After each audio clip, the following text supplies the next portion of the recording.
My name is Marcus Webb, I'm 28, and before everything went wrong, my biggest concern was whether my dog, Bishop, was getting too old for long walks after my night shift at the dispatch yard.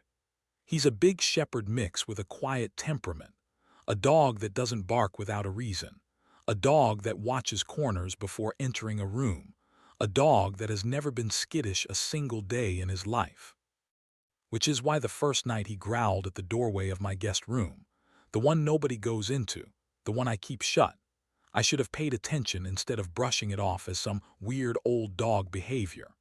That was 6 months ago, and if I had understood the first warning, maybe I wouldn't be sitting here now, writing this in the only lit room of my house while Bishop lies trembling by the door, refusing to take his eyes off the hallway as something moves slowly just out of sight. But before any of that, before the emergency alerts, before the thing that wasn't supposed to exist started using my house like it belonged here, life was normal. I'd moved into my dad's old place 2 years back after his passing, a small one-story home in a quiet town called Ironwood Ridge, surrounded by woods so thick they swallowed sound. The kind of place where neighbors wave but stay in their own lane. My dad had always kept that guest room shut. "No one goes in there," he told me once when I was a kid, his voice tight in a way that didn't match the conversation. Not even me anymore. I thought it was grief talking. He'd lost my mom when I was young, and sometimes he had these strange rituals. So when I inherited the house, the room stayed shut mostly out of habit. I never questioned it, not until Bishop started acting strange. It happened the first night after a long shift. I came home at around 2:30 a.m., kicked my steel-toe boots off by the couch, and started making a late dinner while Bishop sniffed around, tail wagging. Everything was normal until he froze beside the hallway. His tail lowered, not tucked but stiff, the way dogs get when they're alert. His ears pricked forward, leaning toward the guest room door. "What is it, boy?" I asked, walking toward him. He growled low, deep, the kind of sound that vibrates in a dog's chest like something primal. Then he backed up, never breaking eye contact with the door. I checked the hallway, flicked on the light. Nothing, no sound, no draft, just stale, cold air. "Relax," I muttered, patting him, but he wouldn't stop staring at the door. His hackles were raised straight up. That was the first moment my stomach twisted with unease. Then came the noise, a faint click from inside the room, like someone lightly tapping a fingernail on wood. Bishop lunged toward the door, barking, a sharp, explosive sound I'd never heard from him before. I yanked him back, and the tapping stopped instantly. I stood there for another minute, listening, waiting, but everything was silent. I opened the door. Bishop backed away into the living room, whining. The guest room was empty, exactly as I'd left it: an unused bed, a desk covered in dust, boxes full of my dad's old paperwork. Nothing disturbed. I shut the door again, trying to calm my heartbeat, telling myself old houses make noises, wood settles, temperature changes cause expansion and contraction. But it didn't feel like that. It felt like something inside the room had paused when I opened the door, like it was waiting. The next night, everything changed. I was half asleep on the couch with the TV on when Bishop jolted awake at 2:17 a.m., the exact same time as before. He growled again, staring directly at the hallway. Then the emergency alert blasted from my phone, a shrill tone I'd never heard before. Red background, white text, local warning: remain in your rooms, do not investigate sounds, anomaly detected. I sat up fast. "What the hell?" I whispered, grabbing my phone. I tried to scroll for more information, but that was all it showed. No instructions, no explanation, no source listed. Just a timestamp, 2:17 a.m., the same moment Bishop reacted. The same moment the tapping started again. But this time the tapping wasn't slow. It was rapid, aggressive, like fingers drumming impatiently on the door. Bishop barked and then stopped abruptly, ears flattening, tail curling under him as he slunk backward, terrified. Then, as I stood frozen, the guest room door creaked open on its own. Just a crack, just enough for darkness to spill into the hallway like liquid. Something moved inside the room.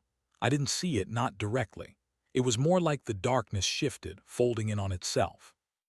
A shape without form, a presence without outline. And then it whispered, not a word, not a language, just a sound, something wet scraping against the inside of my skull, like a thought that wasn't mine shoved into my head. Bishop whimpered and bolted into the bedroom, pawing at the door until I locked him inside. I shut the hallway light off, grabbed my hoodie from the chair, slipped into my boots and stepped toward the guest room. I don't know why. Maybe because some part of me knew this wasn't random. That this thing had been here long before I noticed it. Maybe long before my dad did too. Maybe it was waiting for me. The door slowly opened wider. Cold air poured out. And then in the darkness, something stepped forward, not physically, not visibly, but in a way that made the floorboards groan under a weight I couldn't see. This was the night it began. The night something claimed the empty room wasn't empty anymore. The night it decided to notice me. I didn't open the door any farther. I stood there frozen, staring into that unnatural darkness bleeding out of the room like ink spreading across water. And for a moment, I swear I felt the house breathe.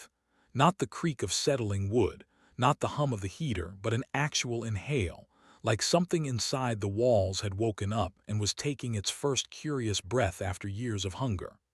The tapping stopped. But what replaced it was worse. A dragging sound, slow, deliberate, almost playful, like claws tracing lazy patterns across the floorboards just beyond my sight. Bishop scratched frantically at the bedroom door behind me, whining so hard it turned into a choked rasp. My instincts screamed at me to run, but something held me there. Not courage, not stupidity, something else. Something pulling. The guest room door eased open another inch even though I wasn't touching it. I stepped back instantly. My heart hammered loud enough that I was sure the thing inside could hear it. Then my phone vibrated in my pocket. The emergency alert again. Same red screen, same message. Remain in your rooms, do not investigate, anomaly active. This time there was an additional line: if you have already engaged, do not speak to it, speak to it. I shut the hallway light off and slowly backed away until my spine hit the wall. The dragging stopped instantly, and from inside the room came a soft sound. Breathing. Slow. Wet. Gurgling like lungs filled with water. I backed down the hallway, not taking my eyes off the doorway. Whatever was in there didn't step forward. It just stood inside, just past the threshold, its presence pushing against the darkness like a shape trying to press through a fabric membrane. I made it into the bedroom and slammed the door shut, locking it even though I doubted a thin piece of metal would stop something like that. Bishop pressed against my leg, trembling violently, his eyes reflecting the dim bedside lamp with a terrified, glassy sheen I'd never seen in him before. I sat on the floor beside him, hoodie still half unzipped, boots unlaced, hands shaking uncontrollably. For a long minute, neither of us moved. We just listened. The house settled into a suffocating silence. But the silence wasn't empty. It was heavy, like something was waiting for me to make a sound. A test. When the digital clock hit 3:00 a.m., Bishop's ears twitched. Mine too. Something scuttled along the hallway outside our door. Not footsteps, not human. Something with too many limbs or not enough structure, its movement uneven and skittering like a centipede dragging itself against drywall. It brushed the door. I covered Bishop's muzzle gently, trying to keep him quiet. The thing exhaled on the other side of the wood, raspy, gurgling, wet. My dad's voice whispered through the crack under the door. "Marcus, let me in." I choked. It wasn't possible. My dad had been dead for 2 years, cremated, ashes scattered at Ironwood Lake like he'd requested. But the voice was perfect. The tone, the cadence, the slight rasp he had when he was tired. "Son, please." I shook my head violently, hands trembling as I clamped them tighter over Bishop's muzzle. He whimpered, but quietly. "Marcus, open the door. I need to show you something." Something dragged a fingernail across the wood. That sound burrowed into my brain like a drill. I didn't answer. The emergency alert's warning echoed in my head: do not speak to it. After a moment the voice changed, shifted like the thing was flipping through recordings. Now it sounded exactly like me. "Hey," my voice whispered, distorted only by the door between us. "I know you can hear me." Bishop growled deep in his throat, but I held him tightly. "Let me in. I need to talk to you." Its mimicry wasn't perfect this time. My voice wavered in a way I didn't recognize, like someone learning how to speak using an imitation of human emotion. I didn't move, didn't breathe. The thing dragged itself along the floor again, and the voice melted into wet gurgles as it scuttled back down the hall toward the guest room. The silence afterward was somehow worse. When the sun finally rose hours later, the house felt hollow, wrong. I opened the bedroom door slowly, bracing for something. But the hallway was empty. Light from the small window at the end of the hall looked dimmer than usual, like the brightness was being swallowed by the walls. The guest room door was wide open. Of course it was. Bishop refused to go anywhere near it. He circled the living room instead, whining softly, pacing the perimeter like he expected something to step out at any moment. I grabbed my coffee mug with shaking hands and stared down the hallway as if the doorway might warp or twist. Nothing happened. Not right then, but I couldn't shake the feeling that whatever had crawled out of that room during the night had only retreated, not left. Dad had known something about this house. The way he kept that door shut, the way he never let me sleepwalk or wander the house at night, the times he'd jolt awake suddenly as if listening for something. He knew, and he never told me. I spent the entire next day researching emergency alert frequencies, trying to find the origin of the messages, but nothing matched the style or code formatting. Every official agency I checked denied issuing anything that night, which meant someone or something else was sending those alerts, or worse, intercepting them. When night approached again, Bishop started pacing earlier than usual. Around 9 p.m. he stiffened, staring down the hallway toward the guest room with his ears flat. I locked the door to that room again, this time sliding a heavy dresser in front of it. And then, because fear makes you do stupid things, I pressed my ear against the wood.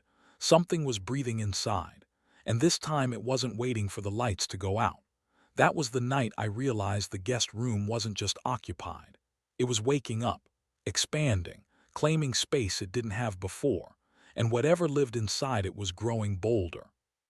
Because at exactly 10:07 p.m., early hours before the usual tapping, something inside whispered a single word, my name, and the door, even with the dresser pressed against it, pushed forward an inch.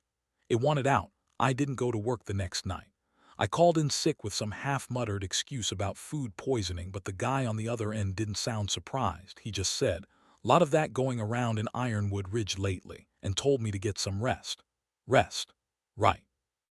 Bishop wouldn't stop pacing, nails ticking on the floor in stuttering patterns, never quite the same rhythm twice, like even he understood that repetition was dangerous now. The dresser I'd shoved in front of the guest room door seemed smaller in daylight, just wood and screws and weight, but at night it felt like the only thing between us and that breathing space beyond the frame. I kept every light in the house on, hoodie up, steel-toe boots still laced, as if being dressed and ready would matter if the door decided it was done pretending to be a barrier. I kept replaying my dad's voice in my head, remembering the way he'd look at that door sometimes when he thought I wasn't watching, like a man staring at an old scar he knew would split open again someday. He told me never to go in there. Not that it was haunted, not that it was dangerous, just, no one goes in there, son. And now something in there knew my name. I needed answers, and the only place that might still have them was my dad's stuff, the boxes he kept locked in the garage. I'd never bothered to go through them beyond pulling out a few tools. That afternoon, while Bishop lay at the end of the hall watching the guest room with his ears pinned back, I unlocked the side door of the garage and dug out the heavy metal trunk I remembered from my childhood. It had military-style latches and stenciled letters on the lid, D. Webb, Federal Contractor. I'd always assumed it was from his time doing communications work out west. The padlock was old, but the metal snapped easy with a hammer and an old chisel.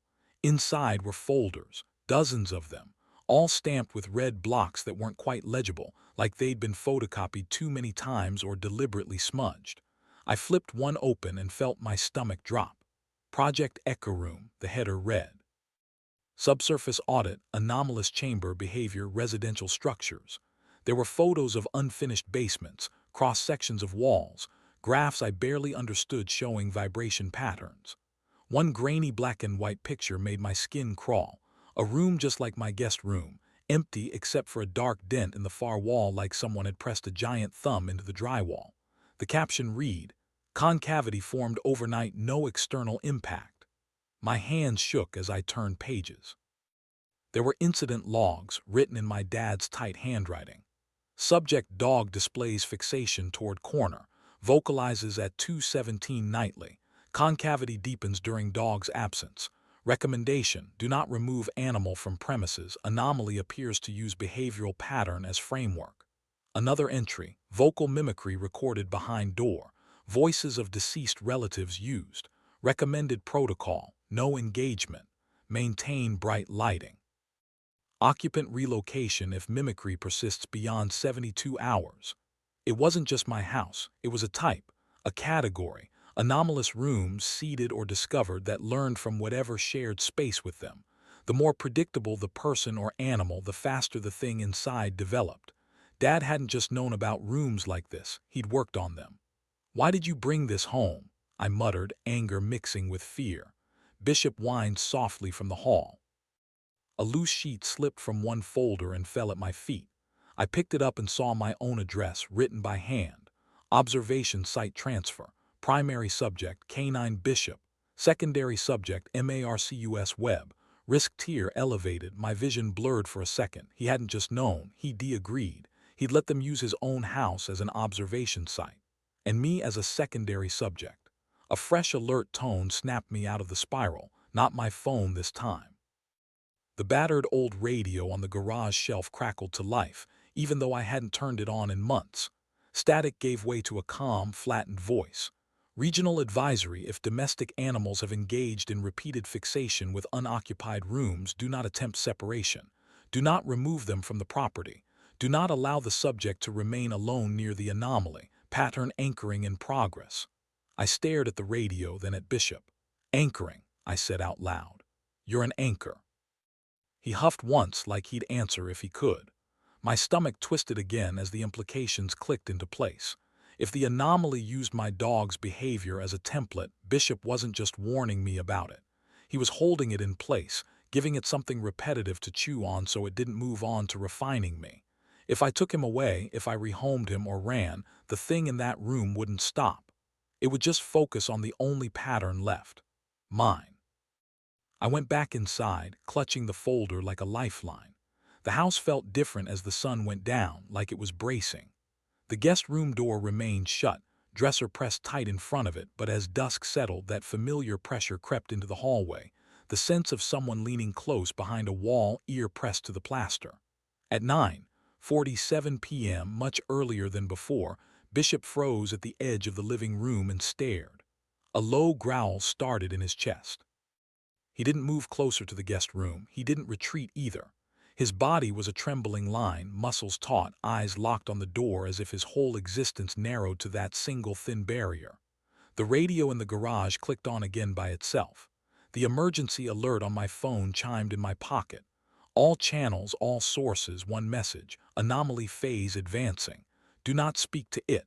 Do not open any doors. Do not stand in doorways. I read the last line twice. Then the dresser scraped an inch forward on the floor. Not much, just enough to hear it, just enough to know the thing inside had pushed. Bishop barked once, a sharp, panicked burst, then clamped his jaws shut like he regretted it. The tapping began again, but this time it came from multiple points: the door, the wall, the ceiling directly above the guest room. It was moving, testing. My phone buzzed again with a private number, unknown federal contact. Against all logic, I answered. A male voice, calm and clipped, spoke immediately.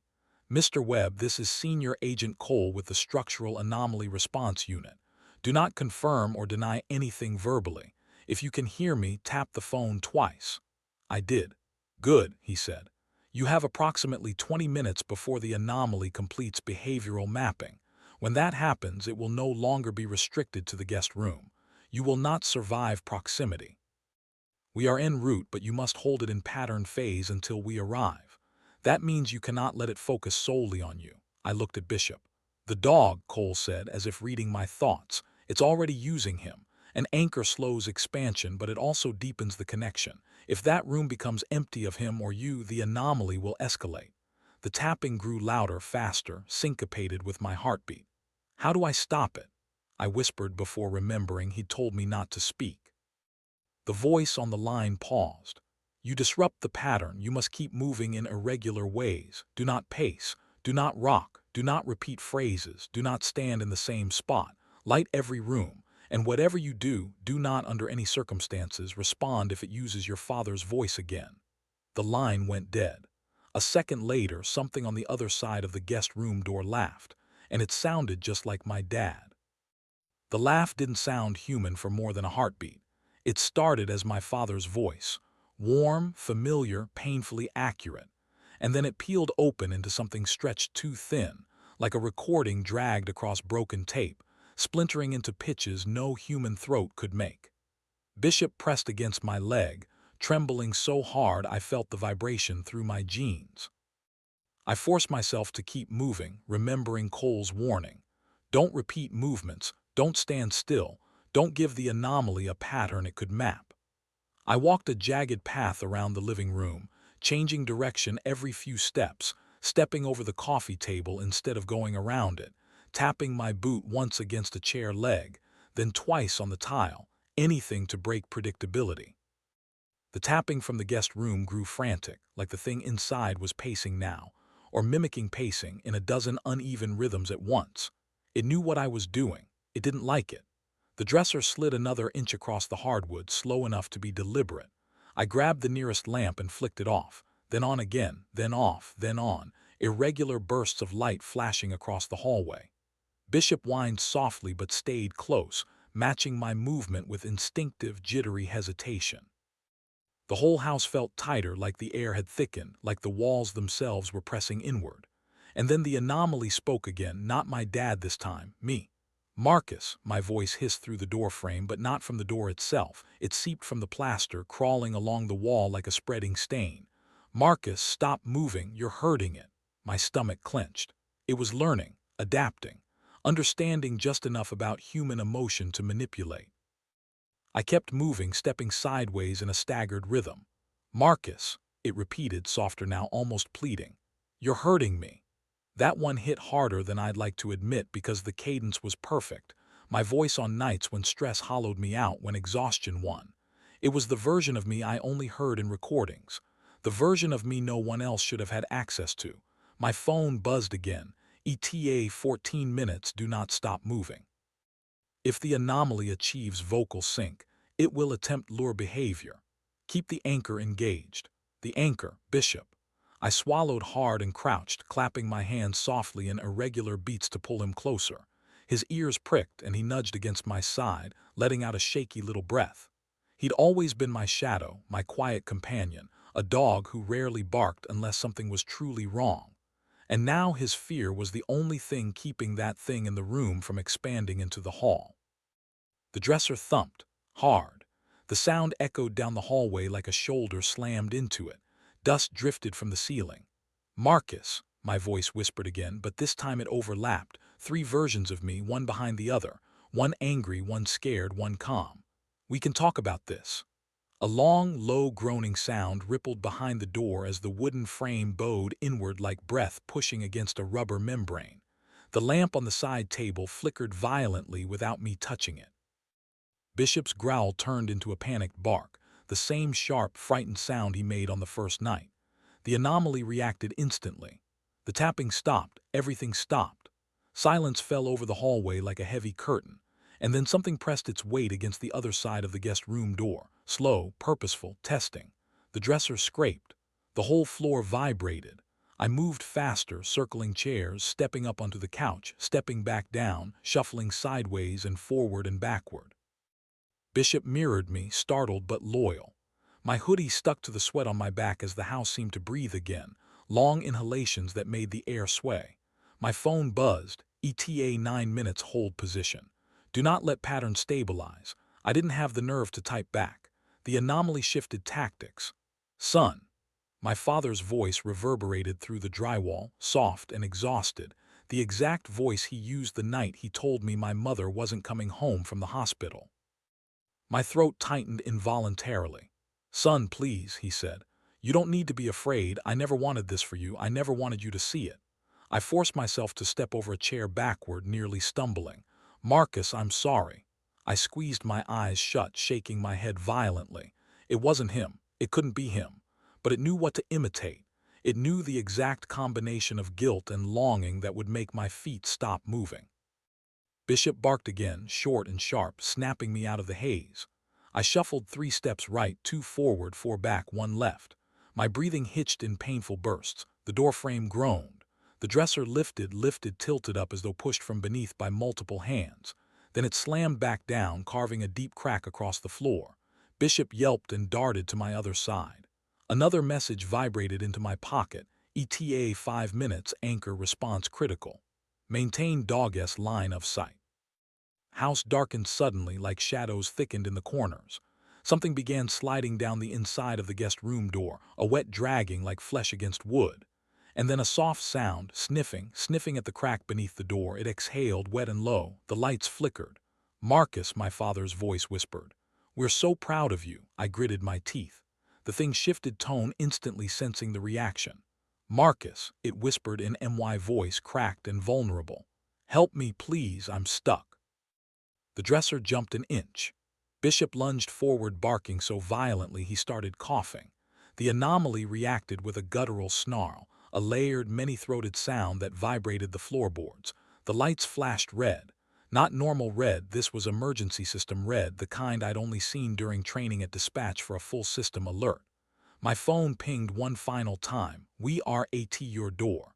Do not approach until we initiate breach. Keep moving. Keep the dog facing the door. If the anomaly escapes, no one survives." I heard engines outside, heavy boots, muffled shouting. Bishop planted himself in front of me, fur raised, staring at the hallway with unblinking terror. The guest room door bowed forward like something pushing its entire body against it. The knob twisted hard, metal squealed. "Marcus," all three voices, mine, Dad's, and something else, whispered in perfect sync. "We're coming out." The front door blasted open as armed agents stormed in. The lights blew. And the guest room door finally began to crack open. When the guest room door split open, it didn't shatter outward like a physical door would under pressure. It peeled, bending forward like softened cartilage, the wood fibers stretching in long, damp strands as if the door had grown veins. Light from the breach team's helmets cut through the hallway, but the beams bent unnaturally as they touched the dark air spilling from the room, like the anomaly was swallowing illumination before it reached its surface. Agent Cole shouted something I couldn't process. My ears filled with a low-frequency hum that made my vision vibrate around the edges. But I kept moving, stumbling in uneven zigzags, dragging Bishop with me by his collar as he barked hoarsely at the widening crack. The anomaly sensed the distraction. It lunged. I didn't see a form, nothing with limbs or a face, but the space between the doorway and the hall warped, pulling inward like the room had become a throat inhaling violently. The breach team opened fire with something that wasn't bullets, bright pulses of white-blue energy that stuttered the air with bursts of static. The anomaly recoiled, the darkness folding in on itself, but it didn't retreat. It surged sideways toward the living room wall, sinking into the structure as if the plaster were water, the surface rippling around the distortion. "It's leaving the chamber," someone yelled. Contain it now." I tried to get Bishop behind me, but he refused to back up, planting himself like a living anchor, barking in those broken, terrified rhythms the anomaly hated. The lights strobed violently. Hairline fractures spiderwebbed through the drywall as the anomaly pressed outward, searching, testing for weak points. Cole grabbed my arm and shoved me backward toward the kitchen. "Don't stop moving," he barked. "You break pattern and it maps you, we lose everyone." I obeyed, stumbling sideways, circling the counter, nearly tripping over a stool as the hum grew sharper like it had teeth. The anomaly's mimicry began again, first my voice, then my father's, then a dozen overlapping tones that didn't belong to any human being. "Marcus," it cooed from inside the wall. "I learned you." The drywall bulged outward, forming a human-like silhouette. A head, shoulders, the hint of an arm pushing through, except the proportions were wrong. Too long, too thin, too fluid. The team blasted it again with their weapons, ripping chunks of sheetrock away, exposing beams and wiring, but the anomaly simply moved through the studs, sliding deeper into the house. "It's trying to expand beyond its anchor room," Cole yelled. "Where's the dog? Keep the dog in sight. Webb, keep him near the chamber." I realized too late that in the chaos I'd backed Bishop toward the kitchen, far from the guest room. The anomaly wanted that. Without the anchor's proximity, the chamber's containment weakened. The air warped as the hallway floor physically lifted. a 6-inch swell like the house was breathing upward. I darted back, Bishop scrambling beside me, moving in erratic bursts like I'd been taught. The anomaly reacted instantly, slamming itself back toward the guest room, the space contracting with a deep moaning sound like a massive sheet of metal bending. "Anchor restored," Cole muttered, relief breaking through his voice. "We can still do this." "Hold positions." The agents formed a perimeter around the hallway, firing measured bursts that flickered like camera flashes, each impact forcing the anomaly back toward the pulsing dark void where the guest room had once existed. But it was fighting harder now. The darkness thickened, rising up the walls, crawling across the ceiling like tar spilling upward. It had shape now, dozens of wrong shapes, things that resembled limbs but bent in on themselves, pulling and stretching like shadows trying to become three-dimensional. Something reached out, an arm-like silhouette that branched into fingers halfway, then branched again, fractal and twitching, and brushed the floor. The tiles sizzled under its touch. Bishop barked and the thing recoiled as if burned. That gave the agents their opening. They surged forward, deploying something like silver stakes along the hallway threshold, each one flashing with contained arcs of electricity. "Stabilizers active," someone shouted. "Chamber integrity at 80%, push it back." They advanced in synchronized steps, herding the anomaly like a wild animal. But the thing wasn't dumb. It learned. It mimicked. And then it tried something new. The lights blew out all at once, plunging the house into a darkness so absolute it felt like water filling my lungs. Bishop whimpered, nudging me desperately. And then the anomaly whispered, not from the hall, not from the chamber, but from directly beside my ear. "Son." I jerked away instinctively, nearly tripping, forcing myself to keep moving in broken patterns. The breath of the thing brushed my cheek, a cold that wasn't physical temperature but the absence of something fundamental. The breach team deployed flares that bathed the hall in violent red light. In that glow, the anomaly was visible for the first time. Not a form, not a creature, but a distortion, like the house itself had too many angles and not enough dimensions. A place where space folded in directions it shouldn't. A place pretending to be a room. "Now," Cole shouted, slamming a final stabilizer into the floor. A shockwave rippled outward, red light tearing across the hallway like a net of fire. The anomaly convulsed, collapsing inward, pulling the shadows and bulging shapes back into the doorway as if being vacuumed through a pinhole. The house screamed, not with a voice but with structural agony, beams groaning, nails ripping from wood, air shuddering as the chamber finally imploded, shrinking back into itself until the hallway was just a hallway again. The guest room door lay splintered on the floor. The room behind it was empty. The darkness inside was only darkness. The hum stopped. The air settled. For the first time in days, Bishop lifted his head, ears perked instead of flattened. Cole knelt beside the threshold, scanning with some device that beeped slowly, then not at all. "Containment restored," he said quietly. "The anomaly is neutralized." Neutralized. The word felt too small for what had just happened. They spent hours sweeping the house, setting instruments, patching temporary seals. I wasn't allowed inside the guest room again. Not that I wanted to be. Cole finally sat me down at the kitchen table, his expression exhausted. "This didn't start with you, Marcus," he said. "Your father volunteered this property years ago. He was trying to study the phenomenon, contain it, but the chamber escalated faster than predicted. When he died, you inherited more than the house." "You could have warned me," I muttered, trembling. "We weren't aware you were inside the observation radius until the system flagged your dog's behavior," he said. "That saved your life. The anchor kept it from expanding long enough for us to intervene." He looked at Bishop with something like respect. "Good dog." After they left, they sealed the room permanently, steel plating, welded edges, a silent warning not to attempt entry. I moved out the next week. 6 months later, I'm in a new town with Bishop asleep at my feet as I write this. He doesn't growl at empty rooms anymore. But sometimes, late at night, he lifts his head, stares at a corner of the ceiling, and whines softly, just once, like something faint and distant brushed against the edge of reality. And on those nights, my phone buzzes with a single notification from a number that doesn't exist. Anomaly dormant. Remain alert. Because rooms like that don't die. They wait.